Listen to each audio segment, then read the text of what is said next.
We're going to call to order the meeting of the Board of School Trustees. If you would please stand for the... I pledge allegiance to the flag of the United States of America and to the republic for which it stands, one nation, indivisible, with liberty and justice for all. Thank you. We will now have a moment of silence or prayer.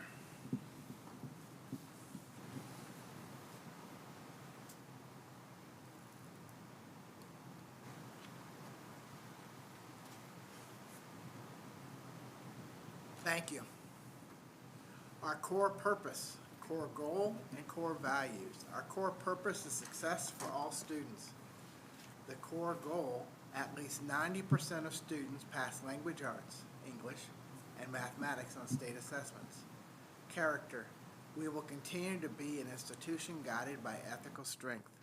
Students, we will continue to put students first in our priorities and our decision making. Service, we will continue to be an organization known for its servant spirit. Stewardship, we will continue to embody the qualities of stewardship. Got out of order there. Dr. Hall, do we have any adjustments to the agenda tonight? We do not. Okay, great. Comment from patrons. Nobody signed up for the first one about making comments about the agenda items. We don't have anybody tonight for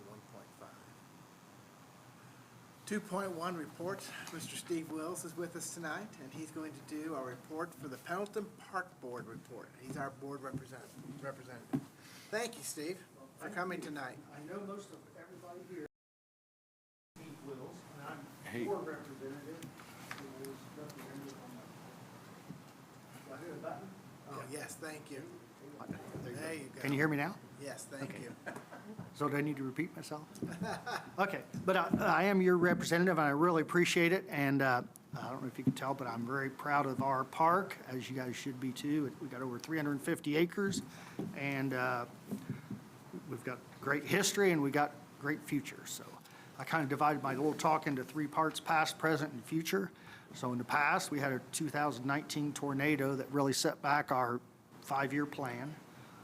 But we still were able to add a new playground at the front of the park. It's been very popular. Added onto the maintenance building as, for the Kiwanis' use and with their help to store their equipment and freezers for all their projects. We paved some golf paths. We added a golf simulator at the golf course. We added a paved path around the soccer field. And currently, try to go through these real quick. I don't know if you care about what we're doing this month or, in the future here. We got an extravaganza coming up April 19th. Soccer starts this week. Baseball starts with their parade April 26th. Women's Golf League starts May 5th. Of course, the June Jamboree, first week of June. The pool will open Memorial Day weekend without the slide. It was deemed to be unsafe, so we took it out. We got a new office manager. Her name's Christy Etchison, so stop in and see her if you can. She takes care of a lot of things, but part of her responsibility is rentals, where we get a lot of income other than taxpayer income. Like the community building, we recently remodeled that, got a new floor, paint, kitchen, and an 85-inch TV. So, and the park can also now rent out the YMCA building. Used to be the conservation building, so we can rent it out on the weekends. The Y's letting us do that, so maybe another source of income. Maybe for graduation parties, anybody knows that coming up. And we got the log cabin and the red barn, the community building. We got a lot of places for graduation parties if anybody is looking. The park staff this year will be hosting Park Fest. And the proceeds are still going to go toward the amphitheater in the future. And those funds are being held by South Madison Community Foundation. We've got a new restaurant at the golf course, and it will open tentatively May 1st to be called Bourbon on the Falls. as I understand, it's going to be a menu like the bank restaurant, so it'll be a family-friendly restaurant. Where they saying the amphitheater plan? Future. Where at though? Well, I'm getting ready to say, we're working now, and this is the future page, on our 5-year strategic plan. And we need input from everybody, community, school board. I think Bill Hutton volunteered to be on our steering committee. Appreciate that. So we'll be working this year, putting that together with a consultant. And the town's doing the same thing. They're not the same thing. They're doing their 5-year plan also. So we don't know where the amphitheater will go. We do have 2 properties that will be part of this 5-year plan to the old veterinary's office just north of the falls, and the 40 acres that we own on State Road 67 by the sports complex. We're currently getting some impact fees, and those monies come with restrictions. They can't be used for maintenance. We can just use that money for any deficiencies we have. And by that, I mean like so many, if the population would increase, then we're not deficient now, but population increases, we might not have enough playgrounds per resident or acreage per resident. So any deficiency, we can use that money for. We could buy property with it, so, but we just can't do maintenance with that money. We're partnering with Kiwanis in the future, near future, I hope, to build another play area for the kids with new playground equipment, but it was erroneously brought to our park for the front. It was wrong color, and it was brought to our facility by accident. So after 2 or 3 years now, Play Pros have donated that to the park. So with the Kiwanis, we hope to put that in another area of the park to alleviate some of the congestion up front.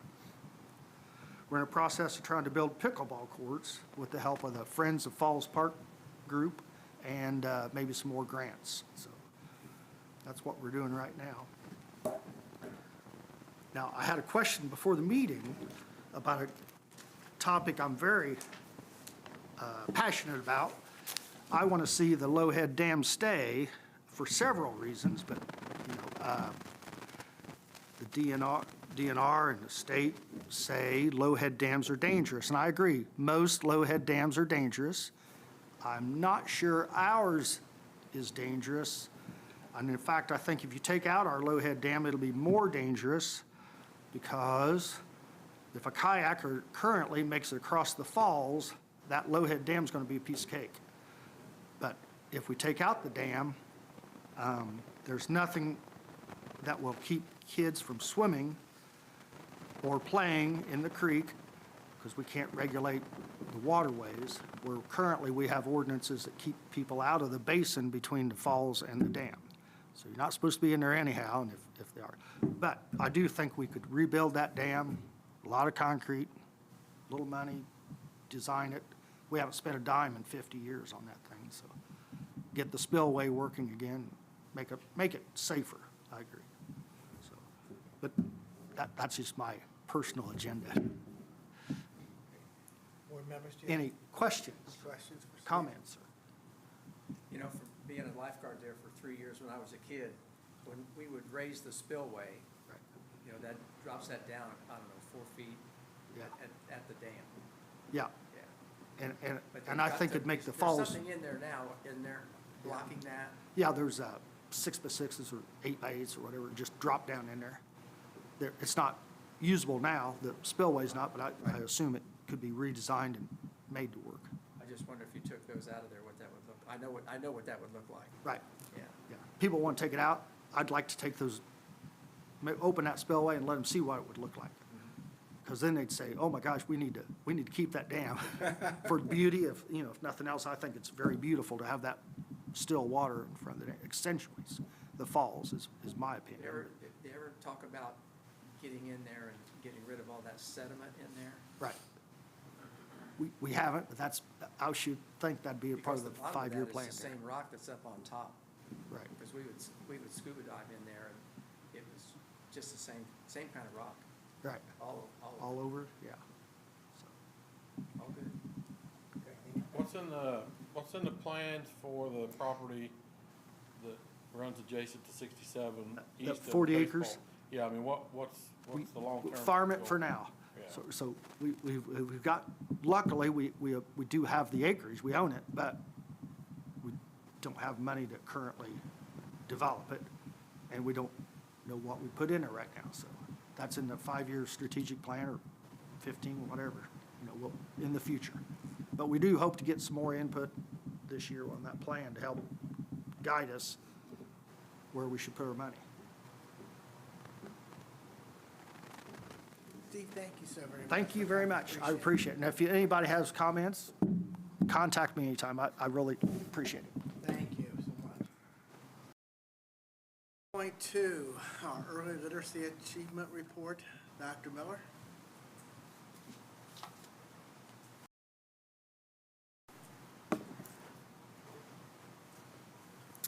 So for the second year, we have received the Early Literacy Achievement Report. This had formerly been the Early Intervention Grant. The current purpose for it now is for a stipend for teachers that have improved the reading scores for our third grade students. It is a non-competitive grant, but it is a formulary grant.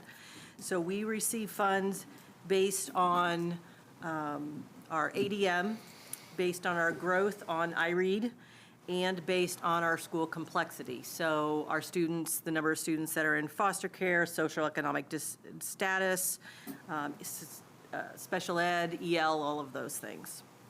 So that is a state formulated grant.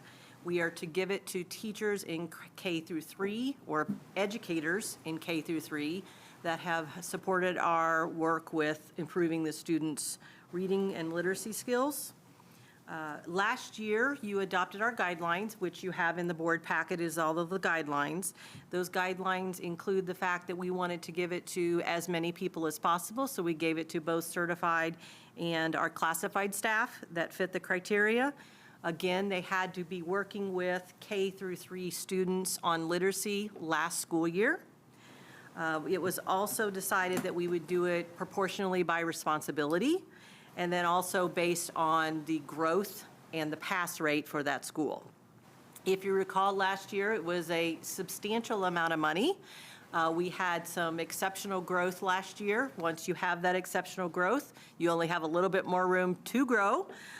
So this year, we received just over $18,000, which we distributed to 64 certified staff, 45 IAs, which gave us a range in our teacher stipends of $246 to $289, and our IAs of $50 to $72.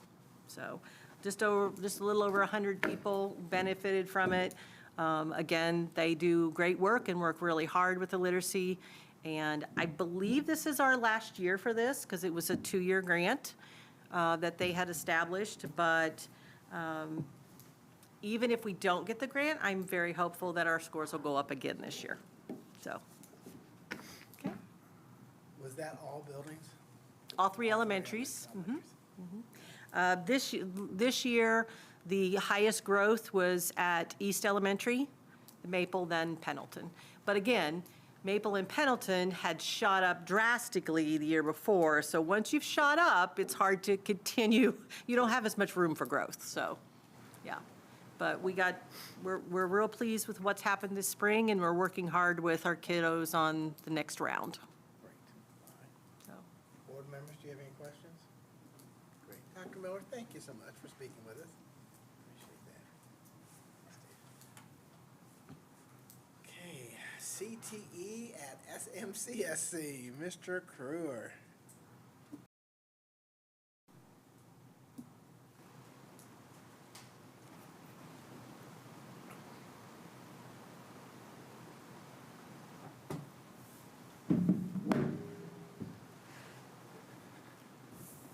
Good evening.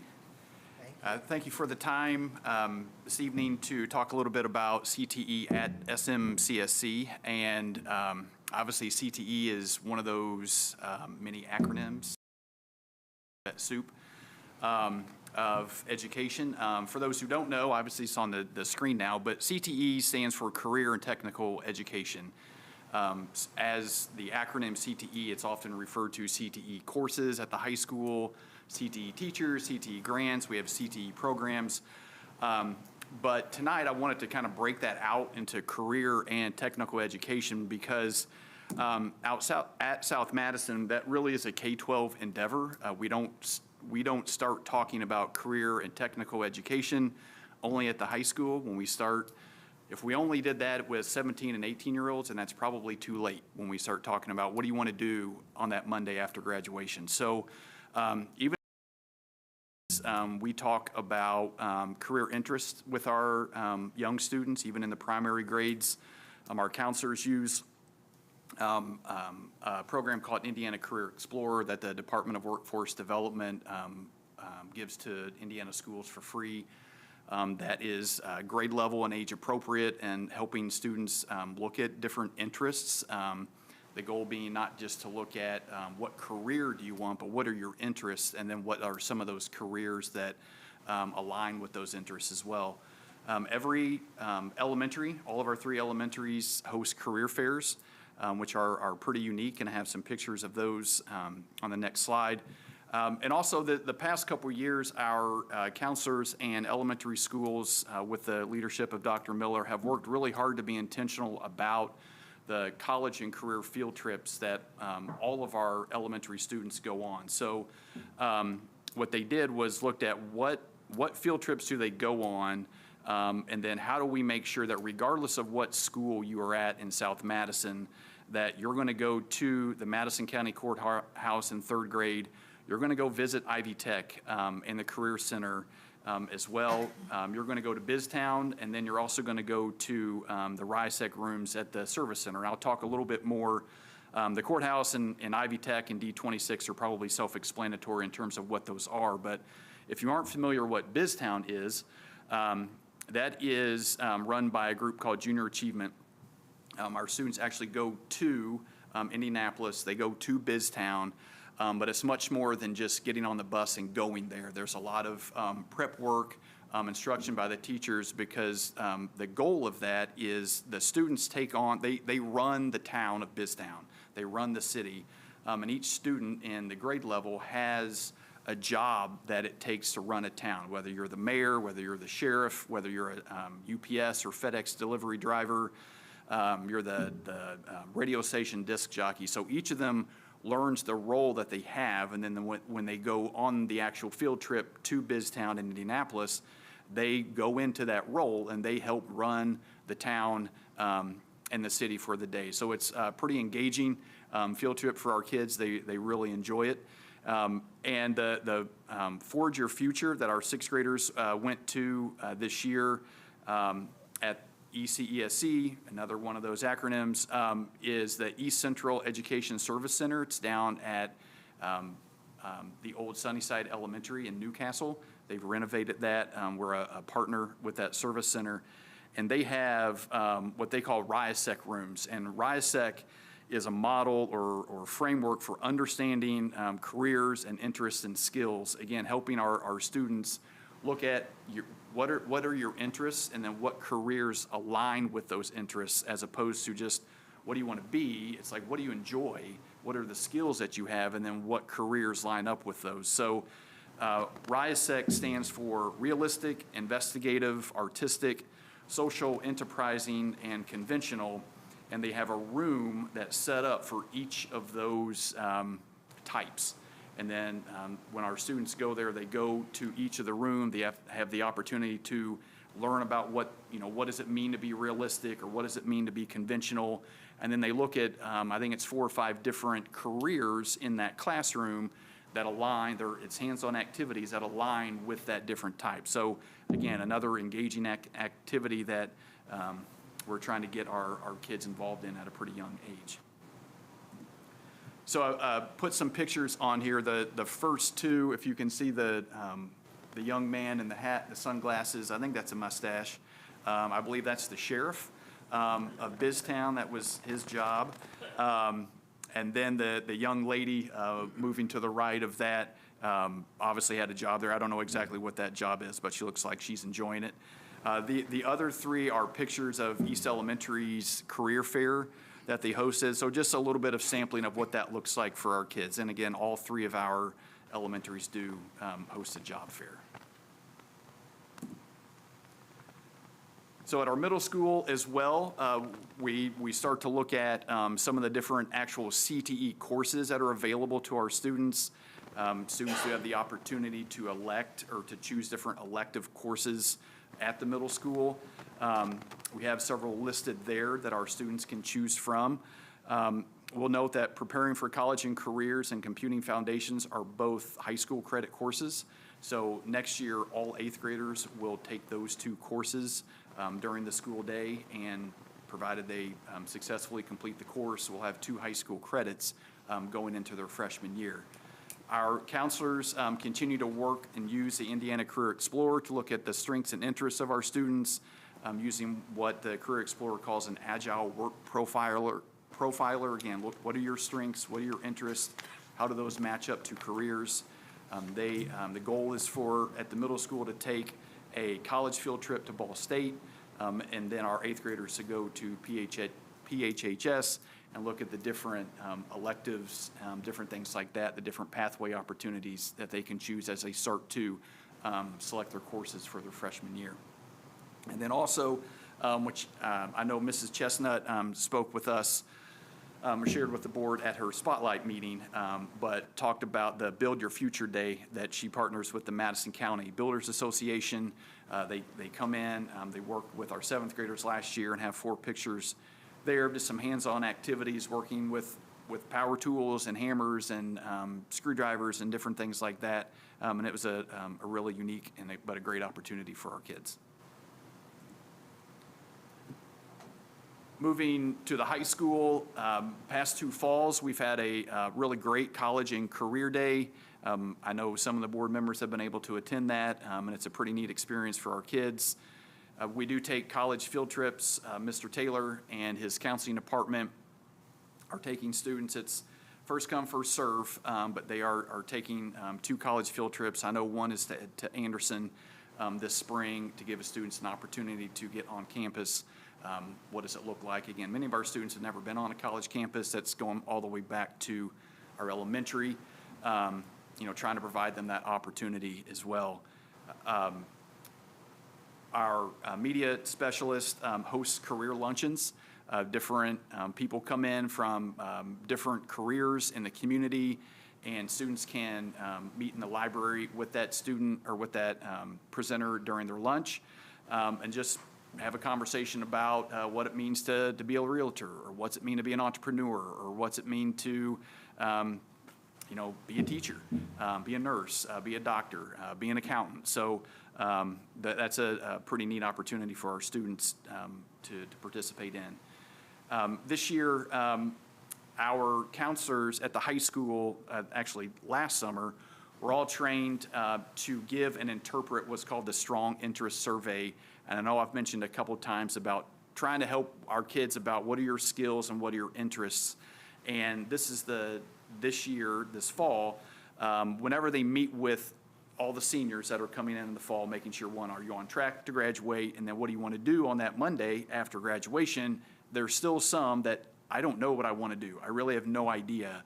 And they are using this Strong Interest Survey, which really narrows in or kind of hones in on what that particular student might have and gives them options on what are some good next steps based on their interests and their skills. So that's something that they have started in the fall, in the spring, when they meet with all juniors. And again, they're getting that group of, I'm just not sure, do I want to go to school after college? Do I want to enlist? Do I want to try to just go straight into the workforce?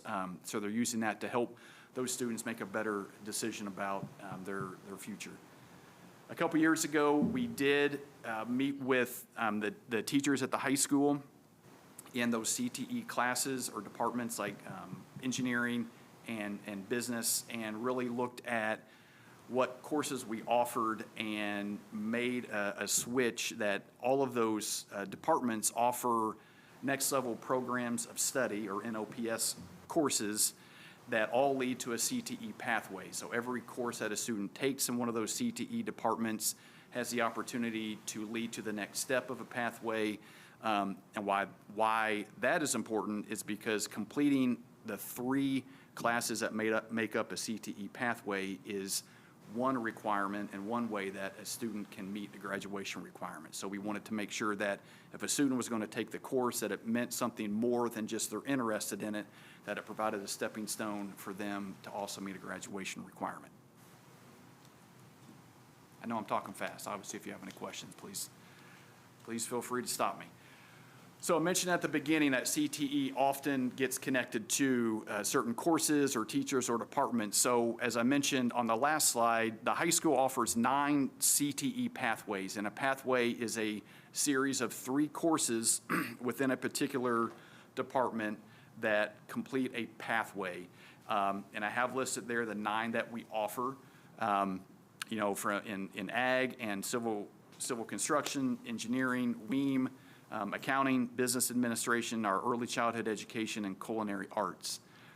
So something I did want to point out in terms of those courses and the CTE pathways that we have, just the enrollment over the last 2 years, and then from 23-24, and then the 25-26, obviously we're not in yet, but the counselors have already met with those students to request and get requests for courses for next year. So as you can see, the number of students that are requesting those courses and enrolling those courses are increasing the last 3 years. And that increase in the number of students and enrolled in those courses correlates with the amount of money that South Madison is awarded through the CTE grant. So that money goes back into the ed fund, obviously to use to help pay for those CTE teachers. And so the more students that are in those CTE courses, then obviously the more money from the CTE grant that South Madison will be awarded. And that's a non-competitive grant? Correct. Yep. It is based solely on enrollment in that course. In addition to the 9 CTE pathways that our students have access to at Pendleton Heights High School, all of our students also have access to 13 different pathways at the Anderson Career Center, or D26. And we partner with D26. Obviously, you can see the 13 that are there. And also wanted to make sure to point out the enrollment of our students that travel to Anderson, either 3 periods in the morning or 3 periods in the afternoon to participate in those CTE pathways. So as you can see, the last 2 years, and then looking at the request for next year, those numbers have grown up, have continued to rise. And really, I'd say that's a testament to the program that Jason Neal is the director there. He's done a great job in building that program. And they offer things that we do not. There are some that I didn't include on here that they offer that we do as well. But typically, if a student is requesting to go into civil construction, then we want them to take that course with us, as opposed to going to D26 in Anderson. Because we are not delivering the instruction at D26, there is a cost. They bill us essentially for each student. It's approximately $3,800, which is roughly half of our ADM per student. So they are there half the time, essentially. We educate them and instruct them in our classes the other half. So it's a rough split. There's a formula that Anderson uses to charge all of the cooperating partner districts with them. But for us, it's roughly $3,800. Do we provide transportation? We do not.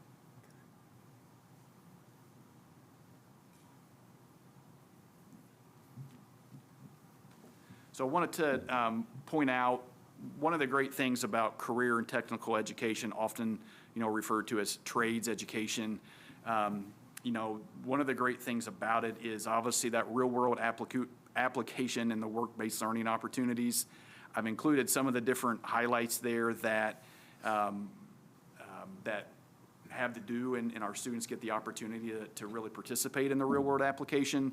Our Family and Consumer Science, our culinary arts program. They have their group called Time Savers that they cater different events.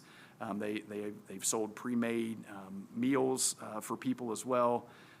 Our civil construction and construction trades classes have built different community projects, building projects, different times. Our business department is involved with Arabian Stable and getting that back up and going and continuing to make that more robust.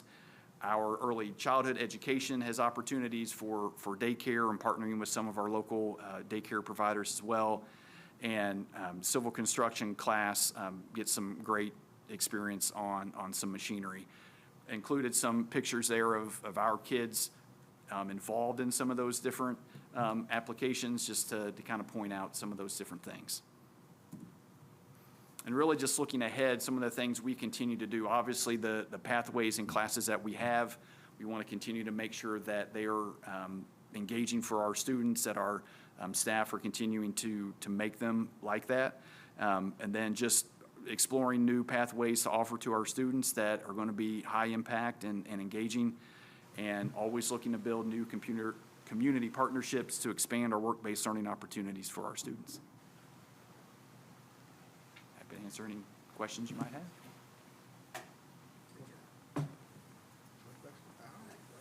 Great, thank you. You're welcome. Mr. Kerr, appreciate that.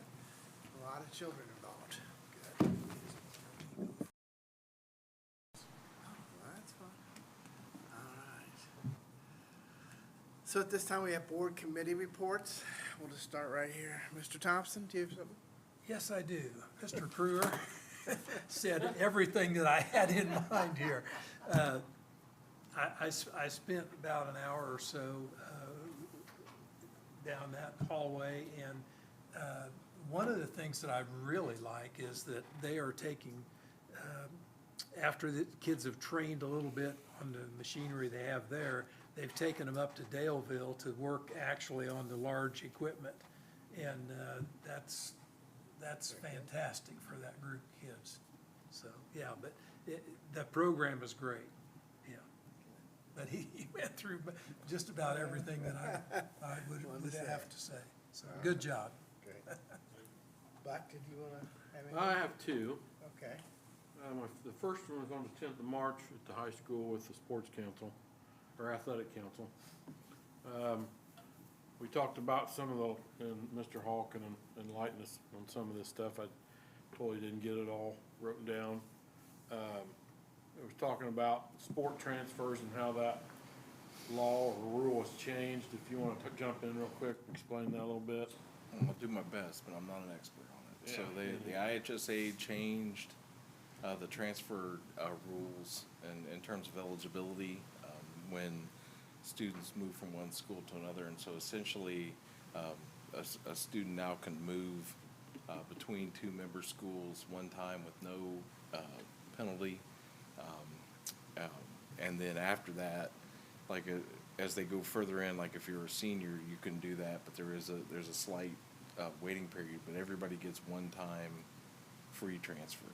And so, and then you can also go back to your home school at any time, your sending school at any time, and get eligibility that way too. So, so essentially it's a lot different than it used to be. There's no longer the process of the principals meeting and talking and determining the best interest of the student. It's if a student moves to a different school, then they'll have automatic eligibility at that school to play sports one time, so prior to their senior year.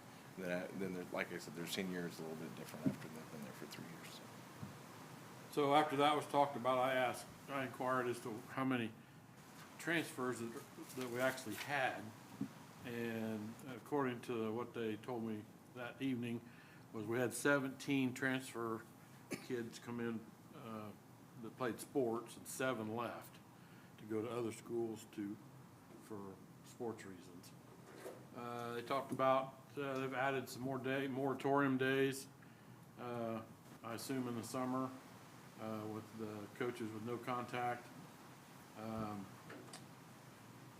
It talked about, won't be any, I don't believe there'll be any middle school tournaments, county tournaments, is that correct? Yeah. Correct, just like the high school. Just like the high schools went to.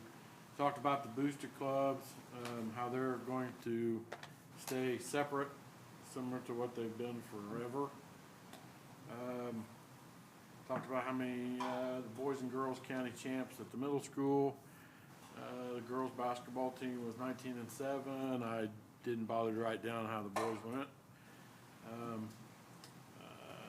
Let's see, other business. Upcoming sports to be sanctioned. I don't remember what that was, discussion was about. So they were talking about the emerging sports and whether, and so like girls. Oh, yes, yes. Girls that's what it wrestling was an emergency, Yeah. emerging sport. Yeah, I asked if there was gonna be any schools or any sports that were looking to be brought on to, the regular high school level. And they said, no, they didn't think any. I said, well, what about rugby? And they said they didn't think rugby wanted to be, brought in. And then that was pretty much it. And the other meeting on the athletic council, the other meeting was at the ag council meeting. That was pretty short. She was talking about the number of kids that are taking, plant science, which was, none. She talked about welding. She had some numbers. That was a paper I didn't bring. I brought my athletic council, but I remember them. But the numbers were pretty, well, I should say decent, for the welding classes. She brought up she was having some maintenance issues with a couple welders, so I told her I told Mr. Rose to put the squeeze on Kenny to get the welders fixed, so he said he'd done that, so, or would do that. And that was pretty much it. The ag meeting was pretty short. She talked about a few projects the kids have been doing, and yeah, I'll leave it at that. Mr. Hutton, do you have anything you want to say? Mrs. Blake?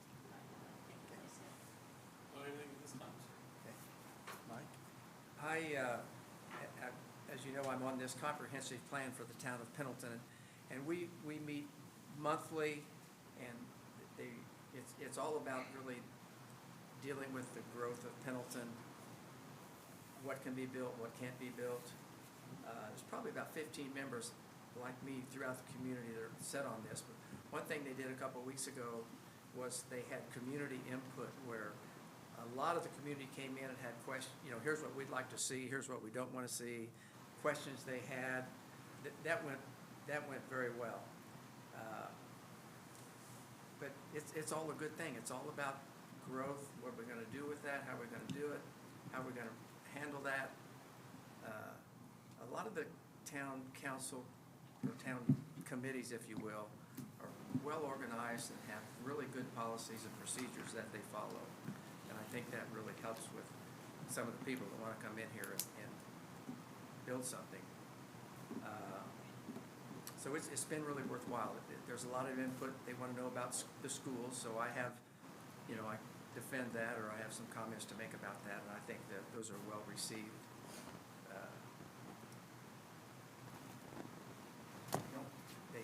One question they come up was about the capacity of the buildings, and I tell them where we are with that. And they're concerned, how does it affect schools? So, that's all in the mix. We talk about that.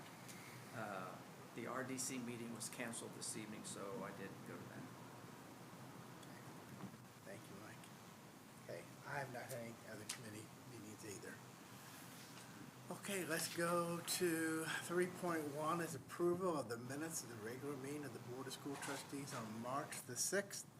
Everybody's had a chance to look at those. Any questions about those minutes? Okay.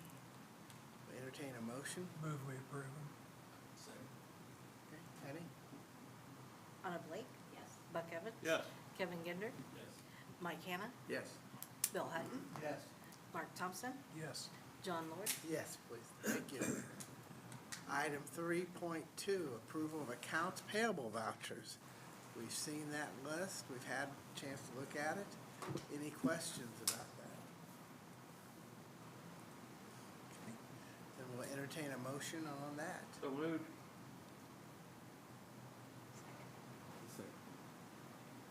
Okay. Anna Blake? Yes. Buck Evans? Yes. Kevin Gender, Yes. Mike Hannah, Yes. Bill Hutton, Yes. Mark Thompson, Yes. John Lloyd. Yes. Items 4.1 through 4.11. If it's okay with the board, if there are no objections, we'll take those all together. Okay. So we'll take a motion for, any questions about 4.1 through 4.11? Did you, are those added in here, the ones that you said were, okay. So they're all in this, Yeah, we had a couple of those retirements that we added today because we wanted to get them on the list so we could start filling those positions. And we were just taking a little bit of time to get those retirement letters. So.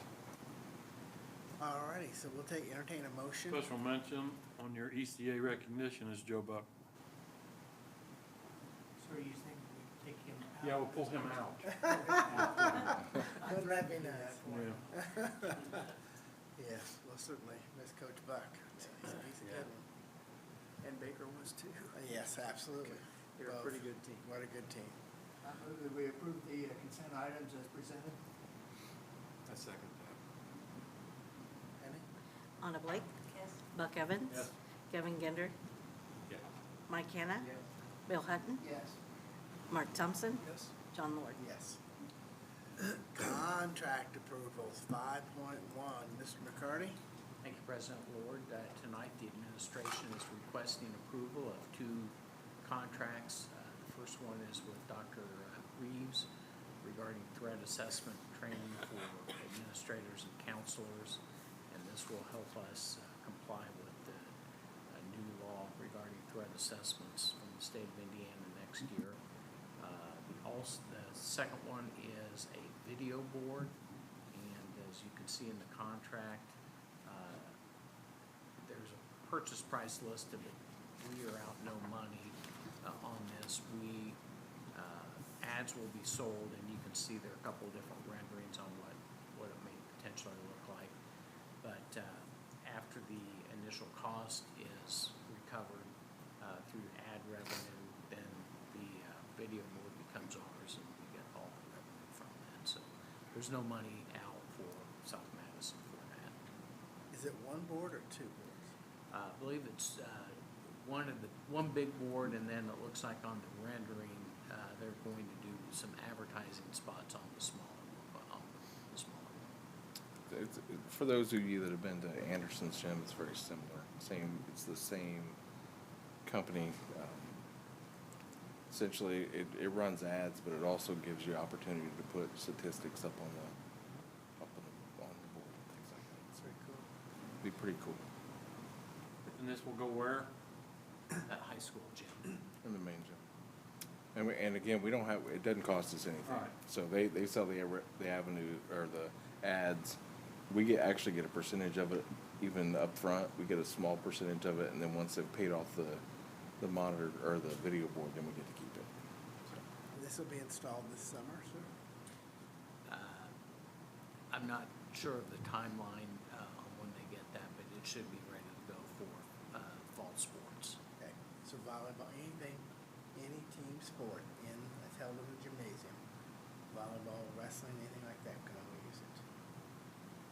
So you said after their part is paid for, once they get their revenue, their cost back, then it becomes ours. So then does the risk or job of the school then turns over to us to get sponsorships on the board then? Then he can So put his corporate sponsors on there. They're out. Yeah, so we're responsible for getting people to put on the board. Or we don't put anybody on it. We wouldn't have to advertise if we didn't want to anymore. Okay. Plus we've got to maintain it. Yeah, and then after that, then we adjust the maintain. Yep. How much for the installation cost? It says that the school's in charge of it. We will probably install that ourselves and probably have to rent a lift. There may be some electrical adjustments that may have to be done, but probably relatively minor. Oh, great. Okay, do we have a motion on those two contracts? I move we accept both of them. I'll second. Hey, Penny? Anna Blake? Yes. Buck Evans? Yes. Kevin Gender? Yes. Mike Hannah? Yes. Bill Hutton? Yes. Mark Thompson? Yes. John Lord? Yes. 5.2, surplus equipment. Mr. McCarty? The chair. The administration is requesting permission to dispose of a broken chair. Really? Okay. You really have to ask that. Supposed to. Some may get disposed of without it, but, you know, here in the office, we do things by the book. There you go. Which bin do you want to throw in? Okay, so we'll take a motion on 5.2, the surplus equipment disposal. Is there a motion? I'll make a motion that we I don't get think rid I of want this on chair. that one. Okay, do we have a second? Second. Okay. All right, Penny. Anna Blake? Yes. Buck Evans? Yes. Kevin Gender? Oh, yes. Mike Hannah? Oh, Yes. Bill Hutton? Yes. Mark Thompson? Yes. John Lord? yes. Just about had to take it home yourself. I thought it was April Fool's joke for a second. Approval of common school loan, Mr. McCarty. Thank you, President Lord. The state periodically offers low-interest loans to school corporations. Part of the requirement for this is the equipment has to be for student use, not necessarily for administrative use. So we actually have a common school loan that is must be received by tomorrow, so the timing is good with the board meeting. So we are requesting a common school loan for Chromebooks for students. Pending approval in the red folder, there is a signature that the president and the secretary would need to sign, and Mr. Watts will get that off to the proper channels tomorrow pending approval. Any questions? How much is the loan for? It would be, let's see, 34 and some change. 409, 143.15 if my old, 409, 143.15. 40943. Any questions, further questions of Mr. McCarty? Okay, we'll entertain a motion. So moved. Second? Hey, Penny? Anna Blake? Yes. Buck Evans? Yes. Kevin Gender? Yes. Mike Hannah? Yes. Bill Hutton? Yes. Mark Thompson? Yes. John Lord? Yes. Okay, we will move down to 7.1, comments from patrons. We have one person signed up tonight to speak.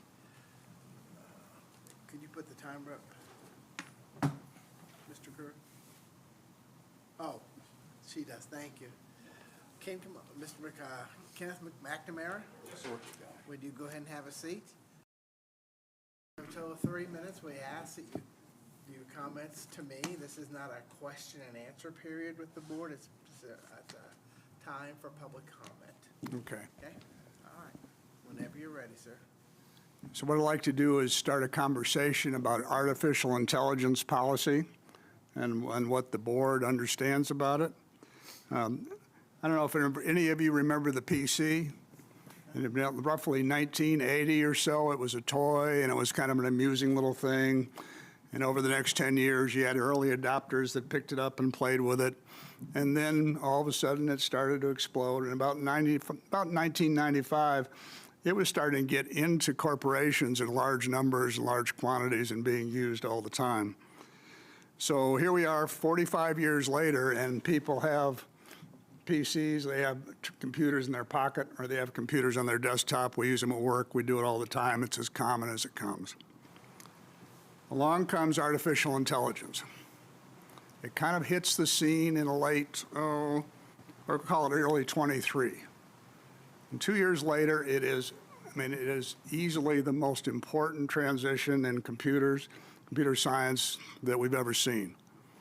Now, what I'm here tonight to tell you guys, gentlemen, this thing exploded. And if you're not personally using artificial intelligence, you're behind. You need to use it and understand how it works on a personal level. This is not business. Business is a totally separate thing. You put it into the school and all that. But you need to personally use this product and understand how it works and what it does. If you're searching on Google for something, you're wasting your time. If you use a large language model and tell it what you want to know, it will summarize and call up very important pieces of information you might have missed. What you generally learn is you're not reading as well as you should have. And what you learn from artificial intelligence is, number one, use your brain, never trust it.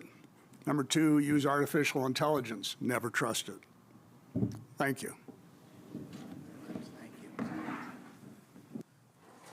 We'll go to 7.2, communications from the superintendent, Dr. Hall. Thanks, President Lord.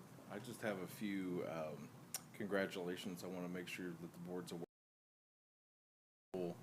of successes at the state level and actually at the national level. And so our state champion wrestler, Maddie Marsh, actually won a national wrestling tournament in the last few weeks. And then Ava Gerald won the indoor state 3,200 meter this past weekend. And then we also, our percussion group are state champions, and our Emerald Suites choir group are state champions, and our Pendletons got third place in the state competition. So we've had it. I think I got them all. So if I hope I didn't miss anybody, but we've had a really successful winter with all of our activities. And I think Color Guard's in there somewhere, but I'm not sure that they've had their state competition either. But I think they've had a pretty good season as well. So just wanted to bring that to your attention and say congratulations. Wonderful. Thank you, Dr. Hall. Communication from the Board of School Trustees. Kevin, we'll start with you. I have nothing. Okay. Anna? Mrs. Blake?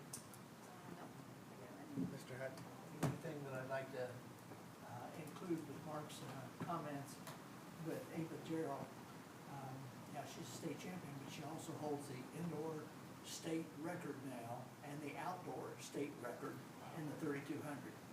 So I can't ride a bicycle that fast that far. And also with the percussion group, they beat the second place team by almost 2 full points. And when they're judging, they go out to the hundreds. So we almost beat Castle by 2 full points. So, and they had an undefeated season. Thank you. Great. Next, Yes. next. Oh, next. Mr. Thompson? No, I'm good. Dr. Hall, I want to say thank you for navigating last night's weather. I know you were out late last night checking things and out very early this morning checking on and making decisions about our schools. And I saw the maintenance department was out very early checking on all the buildings and making sure it was more. So thank you for that. We appreciate that. We had no damage building wise? So thank you for that. Okay, we'll go to 8.1, adjournment. Lord, may I slide one thing in here? Oh, real quick? sure. Sorry, I didn't get in before you got to the board. I wanted to let the board know that we were a recipient, or we are a recipient, of the special education behavior grant that we applied for. It will bring us about $83,000 for work to deal with. We are going to meet with Mr. Ross Green, who is a specialist in the area, and he will be coming in to work on their collaborative and proactive solutions with us. Not only a workshop, but then mentoring our teams throughout the year. We are also going to have a team go to building resilient schools and student collaboration. And then we're expanding our curriculum and our resources available for students in need in the peers adolescent, zones of regulation, and little spots, which all support our students that have additional needs in that area, This is K through 12? K through 12. Great. Good for our kids. Great, thank you. All right, so we'll entertain a motion about adjournment. Motion? So moved. Penny? Anna Blake? Yes. Buck Evans? Yep. Kevin Gender? Yes. Mike Hanna? Yes. Bill Hutton? Yes. Mark Thompson? Yes.